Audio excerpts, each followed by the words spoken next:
우리는 지난 시간에 말도 안 되는 싸움, 다시 말하면 골리앗 앞에 나갔던 다윗의 모습을 성경을 통해서 만나보았습니다. 그래서 지금 다윗이 골리앗을 물리치고 이스라엘을 국가적인 위기에서 구하고 국민들로부터 인기를 얻고 권력의 중심부로 이동하는 모습이 눈에 띄기 시작합니다. 그 일로 인해서 다윗은 사울왕의 가장 믿을만한 부하가 되었습니다. 사울왕이 그를 왕궁으로 인도했고 왕자인 요나단이 그를 지지하고 둘이 친구가 됩니다. 그리고 다윗은 왕의 사위까지 되었습니다. 사울왕의 딸인 미갈과 결혼을 하게 됨으로써 다윗은 이제 하나님께서 준비하셨던 왕권으로 서서히 나아가는 모습을 보게 됩니다. 그럼에도 불구하고 다윗의 생애를 들여다보면 당시의 절대 권력자였던 사울 왕에게는 크게 핍박을 받게 되고 늘 생사의 기로에서는 공격과 위기를 당하는 모습을 또한 보게 됩니다. 하나님께서 분명히 다윗을 왕으로 삼으셨는데도 왕권의 자리를 잡아서 그것을 누리게 되는 데까지는 상당한 시간 동안 다윗이 고난의 인생을 살게 되는 것입니다. 그런데 오늘 우리가 읽은 본문 바로 뒤쪽을 보면 다윗이 참으로 지혜롭습니다. 12절부터의 말씀인데요. 여호와께서 사울을 떠나 다윗과 함께 계심으로 사울이 그를 두려워한지라. 그러므로 사울이 그를 자기 곁에서 떠나게 하고 그를 천부장으로 삼음에 그가 백성 앞에 출입하며 다윗이 그의 모든 일을 지혜롭게 행하니라. 여호와께서 그와 함께 계시니라. 사울은 다윗이 크게 지혜롭게 행함을 보고 그를 두려워하였으나 온 이스라엘과 유다는 다윗을 사랑하였으니 그가 자기들 앞에 출입하기 때문이었더라. 그럽니다. 이 지혜가 바로 하나님께서 다윗에게 주신 지혜입니다. 모든 백성들이 그를 사모하고 좋아합니다.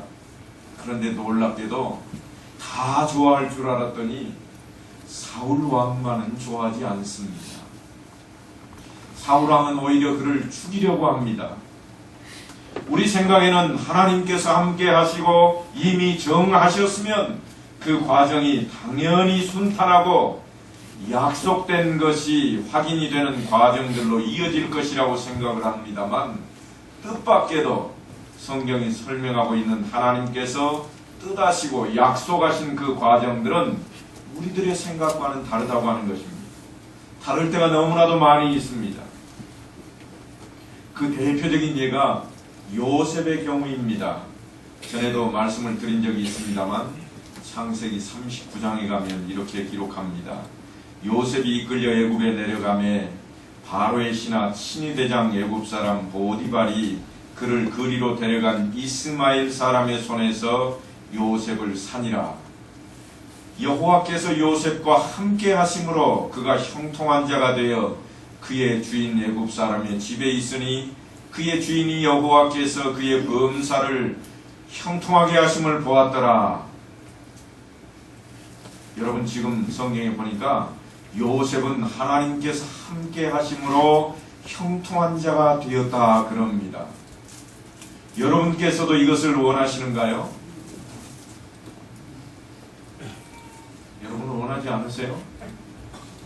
형통한 자가 되는 것이 영 싫으신가 봐요. 하나님께서 요셉과 함께 하심으로 형통한 자가 되었다 그랬습니다. 여러분도 그것을 원하십니까? 그 대답이 좀 나와야 제가 할 말이 있거든요.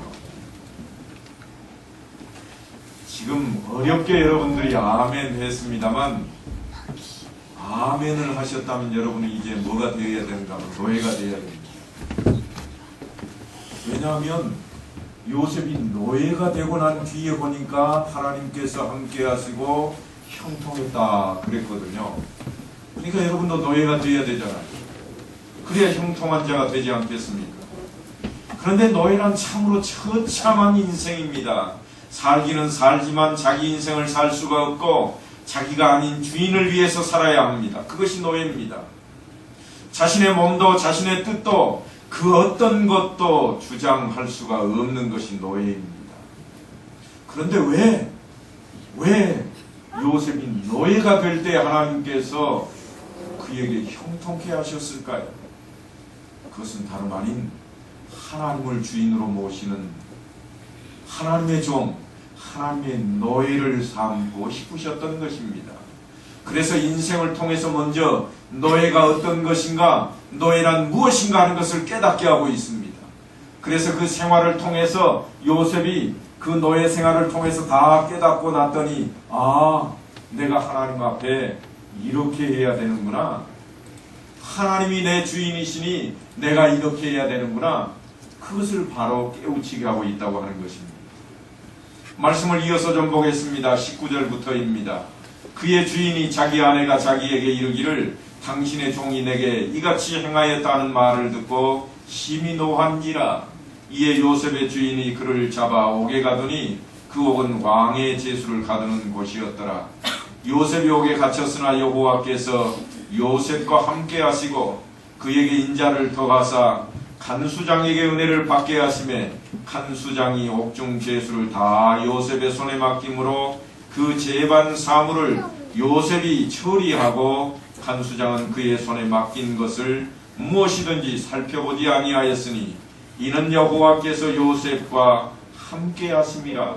여호와께서 그를 범사에 형통하게 하셨더라. 하나님께서 그를 범사에 형통하게 하셨더라 그럽니다. 그런데 이번에는 그가 어디에 있습니까? 옥에 있습니다. 옥에 갇혀 있어요. 구속되어 있다고요. 구속되어 있다 이 말은 어떤 틀 속에 갇혀서 그 밖으로 나가지 못하는 것을 말합니다. 그런데 그 틀 속에 갇혀서 나가지 못하는데 어떻게 하고 있는가 하면 하나님께서 함께 하셨다 그럽니다. 틀 속에 갇혀서 꼼짝달싹 못하고 있는데 하나님께서 그를 형통하게 하셨다 그럽니다. 만약에 여러분들이 요셉이 옥에 갇혀서 형통하게 되었다 하는 모습을 듣고 그 말씀을 듣고 아멘 하셨다면 이번에는 전부 다 감옥 속에 들어가야만 됩니다. 그런데 하나님께서 왜 요셉을 감옥에 집어넣으시고 그 감옥을 통해서 함께 하시고 형통하신 그 모습을 드러내실까요? 그것은 바로 다른 게 아닙니다. 우리가 예수를 믿는다고 하는 이 틀 속에 갇혀 사는 것처럼 생각하지만, 감옥처럼 생각하지만 이것이 하나님께서 함께 하시는 곳이요, 이것이 바로 하나님께서 형통케 하시는 곳이라고 하는 겁니다. 야, 예수 믿는 거 갑갑해 못 있겠어. 그렇습니다. 갑갑합니다. 갇혀 있는 것입니다. 구속되어 있는 것입니다. 그래서 우리는 구원이라는 말을 다른 말로 할 때 구속이라 그렇게도 말을 합니다. 하나님께 구속되는 것입니다. 그 틀 안에 갇혀 있는 겁니다. 틀 밖에만 나가면, 제가 군에 있을 때 이야기를 한 번 더 해야 될 것 같아요. 훈련을 받을 때인데요, 한밤중이 되었는데 뭔가 부시럭거리는 소리가 나더라고요. 그래서 나도 모르게 잠이 깼습니다. 그래서 눈을 제대로 뜨지도 않고 삐끔이 뜨고 옆을 살며시 보았더니 한쪽 가에 서너 명의 옹기종이 앉아가지고요, 뭔가를 맛있게 먹고 있더라고요. 군에서 훈련 받을 때 누가 뭘 맛있게 먹고 있으면요, 가만히 있을 사람이 아무도 없어요. 저도 모르게 제가 벌떡 일어나서 그 옆에 갔습니다. 그런데 가서 보니까요, 뭐를 먹고 있는가 하면 한잔을 하고 있는 거예요. 군대는 아무나 술을 마실 수가 없거든요. 아무나 마실 수가 없습니다. 더더군다나 훈련을 받는 사람들이 술을 마신다 그러면 난리 날 일입니다. 그런데 한밤중에 참 용기가 가상할 정도로, 그래서 제가 물어봤습니다. 저는 물론 그때도 이미 예수를 믿는 사람이어서 술 안 마시는 사람으로, 담배를 안 피우는 사람으로 다 알고 있던 처지였는데, 특별히 이제 제가 그 중에 나이가 좀 많았거든요. 그래서 제가 좀 물었어요. 야, 니네들 이거 어디서 났니? 그랬더니요, 나갔다 왔다는 거예요. 어딜 나갔다 와? 이 사람들이 탈영해가지고 술사 밖에를 나갔다 온 거예요. 겁도 없이. 군대에서 탈영은 뭔지 아세요? 전시에는 사형이에요. 전시가 아닌 훈련 받는 시절이라고 할지라도 붙잡히면 무조건 영창에 가는 겁니다. 영창에 가면 군 복무기간에 들어가지도 않아요. 실컷 영창 감옥생활하고 나와서 다시 군복무를 해야 되는 거예요. 그런데 겁도 없이 그걸 마시더라고요. 야, 니네들 무섭지도 않니? 그랬더니 하는 말이요. 이것만 마실 수 있으면 조금 이따 죽어도 좋다는 거예요. 그런데 하필이면 그때에 그 훈련을 담당하는 장교가 일직을 써다가 거기를 지나간 거예요. 어떻게 됐겠어요? 붙잡힌 겁니다. 꼼짝없이 잡혔습니다. 그래서 잡힌 사람이 몇 명인가 하면 5명이요. 누가 포함됐겠어요? 제가 포함이 돼 있어요. 제가 포함이 돼가지고 5명이 그 시간부터 복도에 딱 철모를 배 아래 깔고요. 고개는 쳐들고 손은 뒤에 발목을 잡고 새벽까지 그렇게 있었어요. 기상할 때까지. 군에서는 대답하면 대답한다고 얻어 터지고요. 말 안 하면 말 안 했다고 얻어 터지는 게 군대거든요. 그래서 쳐다본 죄로 가서 이야기했다가 자기들 걸렸다고 얘네들한테는 실컷 욕먹고요. 상관한테는 술 먹었다고 욕먹고요. 그래가지고 그 다음날 이제 새벽에 다 기상을 시켰습니다. 그런데 다 모이게 하더니 그 다음에는 진짜 일이 벌어집니다. 전부 다 기합을 주는 거예요.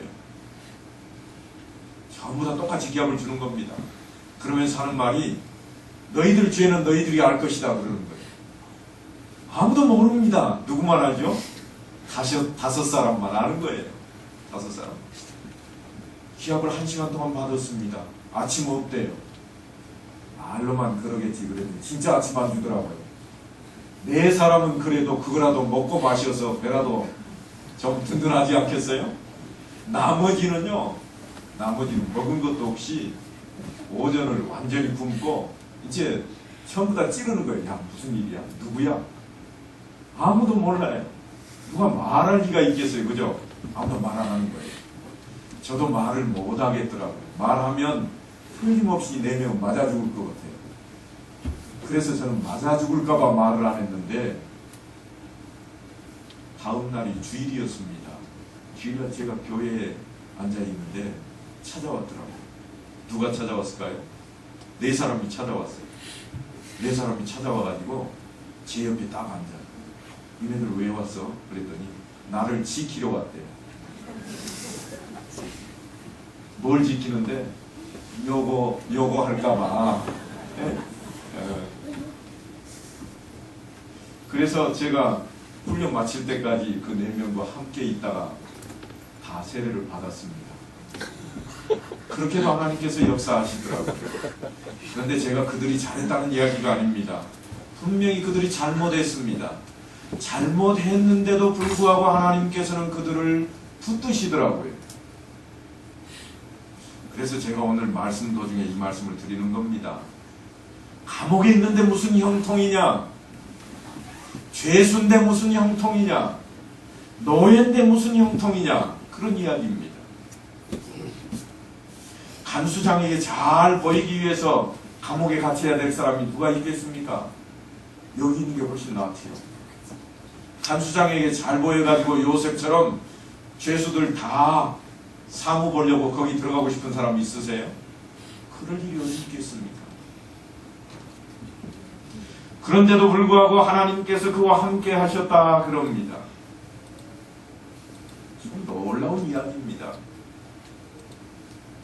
우리는 요셉이 10대 소년 때 꾸었던 꿈을 알고 있습니다. 요셉은 그 꿈이 무엇을 의미하는지 도무지 알지 못하다가 그가 총리가 되고 난 뒤에서야 내가 알았다 그럽니다. 그가 총리가 되어서야 비로소 알게 된 것입니다. 하나님께서 내 인생을 처음부터 작정하시고 이 자리에까지 인도하셨구나, 그것을 깨닫게 된 것입니다. 도중에 노예가 되게도 하시고, 또한 노예로만 있다가 끝나는 것이 아니라 감옥에도 들어가게 하시고, 죽을 뻔한 적이 몇 번인지 모릅니다. 아니, 그 전에는 어땠습니까? 형들이 처음에는 자기를 죽여버리려고 그럽니다. 형들이 의견이 분분합니다. 찔러 죽여버리고 동물에게, 짐승에게 찢겨 죽였다고 그 피를 묻혀가자. 그런 형제가 있는가 하면 웅덩이를 깊이 파놓고 거기다가 묻어버리죠. 그런 형제도 있고. 형제들이 형제가 아닙니다. 요셉의 인생이 그와 같았습니다. 그런데 다윗의 생애도 그렇습니다. 다윗도 사무엘이 와가지고 하나님의 이름으로 그의 머리에 기름을 붓고요, 왕이다 그렇게 세워주셨어요. 그때까지만 해도 얼마나 좋았는지 모릅니다. 이세의 가문에 왕이 태어난다고 하는 이 소문 나지 않게 조심하자. 이는 왕의 가문이라 그렇게 기뻐했습니다. 그런데 그는 지금 어떤 현실 속에 사는가 하면 목숨이 위태로운 현실 속에서 계속 살고 있습니다. 사울의 얼굴을 조금이라도 보게 되면 죽을까봐 도망을 다니고 있습니다. 나중에는 자기 적국인 블레셋이라고 하는 나라에까지 망명을 가야 할 처지에 놓여버립니다. 그가 기름 부음을 받은 하나님의 약속이 무엇입니까? 얼마나 마음의 갈등과 절망과 그리고 의심이 가득했겠습니까? 이러려고 내 머리에 기름을 부었나? 얼마나 갈등했을지 모릅니다. 이스라엘을 떠나서 가나안 땅으로 가던 그 이스라엘 백성들을 연상해 보십시오. 비록 애굽 땅에서 하나님께서 건져내셨고 그들을 적과 꿀이 흐르는 땅 가나안으로 인도하고 계시지만 그들이 늘 뭐라고 그랬는가 하면, 이러려고 우리를 불러냈느냐, 여기서 죽이려고 불러냈느냐, 차라리 애굽에서 죽는 것이 낫겠다, 늘 그랬습니다. 그런데 다윗은 달랐습니다. 어떻게 다른가 하면 한 번도 그렇게 하나님을 원망하지를 않았다고 하는 겁니다. 오늘날 우리들은 바로 요셉과 다윗의 그 인생을 방불할 정도의 인생을 산다고 하는 사실을 놓치고 있습니다. 아주 기이한 인생을 우리도 살고 있습니다. 그런데 우리가 요셉과 다윗을 생각할 때마다 그들의 결과를 이미 알고 있기 때문에 한 사람은 총리가 되었고 한 사람은 왕이 되어서 영화로운 모습을 가졌던 사람들이기 때문에 우리는 늘 이렇게 생각합니다. 그 과정과 고통과 고달픔을 다 잊어버립니다. 그리고서는 어떤 생각을 하는가 하면, 현실 속에서 우리는 아직도 결과가 없고 아직도 고난 중에 있고 과정 속에 있는 우리의 모습만 내다보면서 우리의 삶이 영 아니라는 생각만 갖는다고 말입니다. 그래서 우리는 늘 요셉을 승리하게 하신 하나님, 다윗을 승리하게 하신 하나님이라고 울부짖습니다. 요셉과 다윗에게는 약속대로 형통한 그 놀라운 역사를 주시면서 왜 내게는 안 주시느냐고 그렇게 외쳐댑니다. 그 과정을 지금 우리가 늘 불평을 합니다. 그런데 요셉도 다윗도 그런 때가 있었다니까요. 요셉도 노예 생활을 할 때가 있었고 감옥에 갇혔을 때가 있고, 다윗도요 늘 승리하는 다윗만 아닙니다. 골리앗을 순식간에 잡아 물리친 다윗이었지만 전쟁에서 이겨가지고 승리하며 환대를 받으면서 입성했던 다윗이었지만 죽일까봐, 자기를 사울이 죽일까봐 늘 도망다니는 다윗의 시대가 있었습니다. 얼마나 긴 세월 동안 도망다니는지 모릅니다. 내게만 고통과 절망과 갈등이 있다고 생각하지 마시기 바랍니다. 이미 믿음의 선조들에게도 다 그러한 것들이 있었습니다. 그런데 우리는 그들의 결과만 보고 있습니다. 아, 그분 이랬다더라. 그러니까 나도 그래야 되는데 왜 나는 아직 그게 안 될까?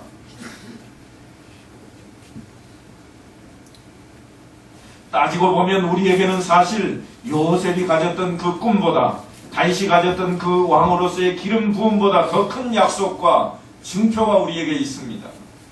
그것은 바로 예수 그리스도를 믿는 믿음입니다.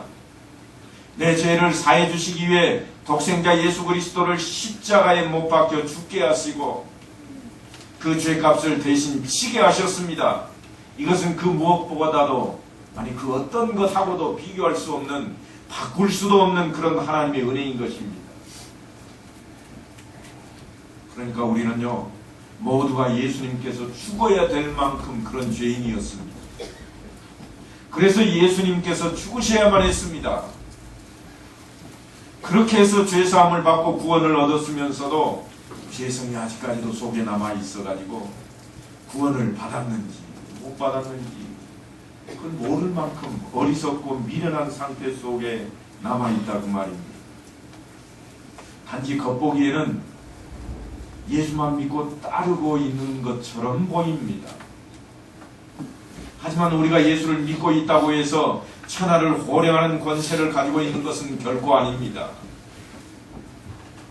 우리는 예수님을 죽인 자들이 여전히 득세하고 예수님을 죽였듯이 우리를 죽이려고 하는 세상 속에 죽을 목숨인 것 같은 상태로 살고 있는 것입니다.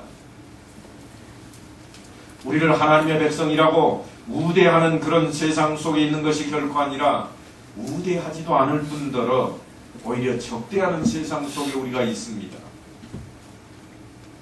우리들이 지금 처한 상태는 요셉과 다윗과 비교해서 하나도 부족할 게 없습니다. 요셉도 전전긍긍하면서 살았고 다윗도 역시 번민하고 근심하며 살았습니다. 우리 신자들의 신앙 현실을 보면 우리는 분명히 믿음으로 사는 자들입니다. 반드시 믿음으로 살아야 할 사람들입니다. 그것은 하나님의 약속을 믿고 지금 현실이 비록 고단할지라도 고통스러울지라도 우리에게 구원과 은혜를 베푸시고 시작하신 이가 그 약속을 이루실 줄로 아는 믿음으로 인내하는 그 차원, 그런 차원에서 믿음이 우리에게 교훈이 되어야 된다고 하는 것입니다. 오늘이라고 하는 현실을 하나님의 백성으로 산다는 차원에서 믿음입니다.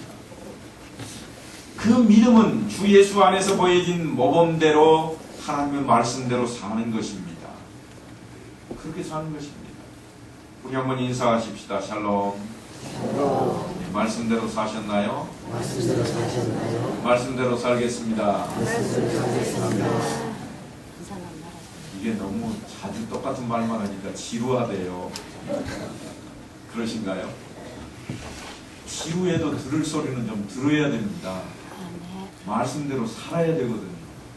왜냐하면 그것이 믿음입니다. 그것이 우리의 믿음입니다. 그 믿음은 순종과 직결이 됩니다. 순종과 직결이 됩니다. 순종하면 생각나는 거 있으신가요? 순종과 복종은 사실은 차이가 상당히 있습니다. 복종은 맹목적인 것이지만 순종은 자발적인 의사가 포함이 됩니다. 그러나 반드시 지키는 것인 것만은 틀림없습니다. 하나님의 뜻, 하나님의 통치하심, 하나님의 기뻐하심, 하나님의 계획에 대한 나의 믿음이 바로 순종인 것입니다. 우리들의 소원과 차이가 나는 것을 발견하고 내 고집을 버려버리고 하나님의 통치와 명령에 나를 순종시키는 것입니다. 그것이 뭔가 하면 바로 믿음입니다. 믿음이 아주 다른 것처럼 별세계에 있는 것처럼 여겨지지만 사실은 그게 아니고 내 생각, 내 주장이 하나님의 뜻과 다르면 내버리고 하나님의 뜻과 주장으로 쫓아가는 것이 바로 믿음이다 그 말입니다. 우리의 순종은 하나님의 통치에 대한 주권에 항복하는 겁니다. 두 손발 다 드는 거예요. 그래서 말씀대로 사는 것입니다. 하나님이 나의 주인이요 내가 종인 것을 인정할 때에 가능해지는 것입니다. 여러분 한번 생각해 보십시오. 다윗이 골리앗을 이겼습니다. 모두가 다 벌벌 떨고 있는데 아무도 대구할 생각조차 갖지 못하고 있는데 그 앞에 당당하게 나아가 이깁니다. 어디 그뿐입니까? 가는 전쟁마다 다 승리를 했습니다. 그래서 본문 7절에 보면 백성들마저도 뭐라고 그러는가 하면 사울이 죽인 자는 천천히요 다윗은 만만이라 그렇게 환호를 합니다. 그래서 어떻게 됩니까? 사울이 그 말에 불쾌하여 심히 노하여 이르되 다윗에게는 만만을 돌리고 내게는 천천만 돌리니 그가 더 얻을 것이 나라 말고 무엇이냐? 이 말이 무슨 말인가 하면 왕이 있는데 감히 왕은 천천이고 장수 하나를 만만이라고 그래? 지가 왕이야? 지금 그런 이야기거든. 그래서 어떻게 하는가 하면 저놈 죽여야 되겠다. 안 죽이면 틀림없이 백성들이 저거 왕 만들게 생겼다 그러는 거예요. 그래서 어떻게 하는가 하면 왕이 진노합니다. 싸움에서 이기고 왔는데도 진노하는 거예요. 자기 나라를 지켜주고 자기를 승리의 왕으로 만들어 주었는데도 진노하고 있습니다. 적을 물리치고 전쟁에서 백성을 구하고 승리하기만 하면 다 되는 줄 알았는데 다 되는 게 아니에요. 승리하고 이제 기쁨으로 돌아오는데 왕의 진노가 기다리고 있습니다. 우리의 삶의 현장에서 우리가 옳은 자고 틀리지 않았고 우리가 진리와 생명을 가진 자고 우리가 하나님의 백성이라고 하는 생각 때문에 세상이 우리를 향해 고통을 주거나 괴롭히는 것을 우리가 잘 참아내지 못합니다. 내가 하나님의 자녀이기 때문에 어떻게 해서든지 그들보다 우월하다고 하는 것을 드러내고 싶지 고통을 감수해야 된다고 하는 것은 생각조차 할 수가 없고 억울해서 견디지도 못합니다. 참지를 못합니다. 그런데요, 사실 그것이 신자들이 겪는 시험입니다. 예수님께서는 그 일에 대해서 이렇게 말씀을 합니다. 주님께서 십자가에 달리셨을 뿐만 아니라 마태복음 27장에 보면 네가 만일 하나님의 아들이거든 자기를 구원하고 십자가에서 내려와 보아라 하고 조롱하는 그 사람들의 조롱거리가 되었음에도 불구하고 견디십니다. 그리고는 주님께서 뭐라고 그러시는가 하면 아버지여 저들의 죄를 사하여 주옵소서 저들은 자기가 하는 일을 알지 못하나이다. 그렇게 하나님께 기도를 합니다. 이것이 사실은 신자들의 보편적인 삶의 현장이 되어야 된다는 말입니다. 인생의 과정에 있어서 그런 모습이 우리에게 있어야 된다 그런 말이에요. 그런데 우리는 그 길을 거부하고 있습니다. 아무도 그렇게 살려고 하지 않습니다. 성경은 우리들이 항상 그렇게 살아가라고 그 길을 환하게 불을 밝혀놓고 있지만 우리는 결코 그 길을 가려고 하지 않습니다. 그러면서 하는 말이 우리가 가지도 않을 텐데 전기세 아깝게 누가 그 길에 불 켜놨냐 그럽니다. 불 켜지 말라 그럽니다. 하지만 그 길에는요 불이 결코 꺼져서는 안 됩니다. 전기세 몇 푼의 문제가 아닙니다. 생명의 문제입니다. 좀 손해를 보더라도 좀 아픔이 있더라도 생명을 건져야 되는 것입니다. 그 길에 우리가 서야 됩니다. 우리가 그 길에서 고통을 당하면 그것이 하나님께서 일하시는 방법이요 하나님의 내용이며 뜻입니다. 요셉이 실력이 늘었던 것은 결코 학교에서의 좋은 교육 때문이 아니었습니다. 늘 어디서 그의 실력이 늘었는가 하면 노예 생활을 통해서 감옥 생활을 통해서 그의 실력이 늘었습니다. 나중에 풀려나서 총리가 되었을 때 지혜롭게 되었다고 그럽니다. 다윗은 골리앗을 물리쳤지만 긴 시간 동안 사울 왕에게 쫓기는 신세가 되었습니다. 그러나 그 길이 다윗의 참다운 왕의 자리를 준비하는 길이었습니다. 성경은 여전히 다윗에게도 지혜롭게 되었다 그렇게 말합니다. 우리는 이제 이런 결론에 도달하게 됩니다.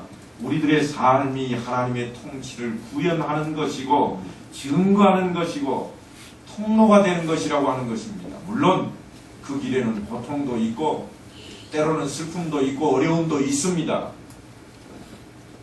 그러나 그 길을 통해서 하나님께서는 우리를 만들어 가실 것입니다. 우리가 잘 알고 있는 말씀입니다만 마태복음 6장 33절로 34절을 보면 그런즉 너희는 먼저 그의 나라와 그의 의를 구하라. 그리하면 이 모든 것을 너희에게 더하시리라. 그러므로 내일 일을 위하여 염려하지 말라. 내일 일은 내일이 염려할 것이요 한날의 괴로움은 그날에 족하니라 그랬습니다. 오늘 다윗의 삶의 내용을 가지고 이 결론에까지 나갈 수 있어야 되겠습니다. 승리하면 신자고 형통하면 신자된 증거가 있다고만 생각해서는 안 됩니다. 내가 성공하면 그 다음에 무슨 일을 하겠다, 그렇게 하는 것이 아니라 괴롭고 고통스럽고 전전긍긍하지만 오늘이 바로 하나님께서 나를 통해서 역사하시는 섭리라고 하는 것을 깨달아야만 됩니다.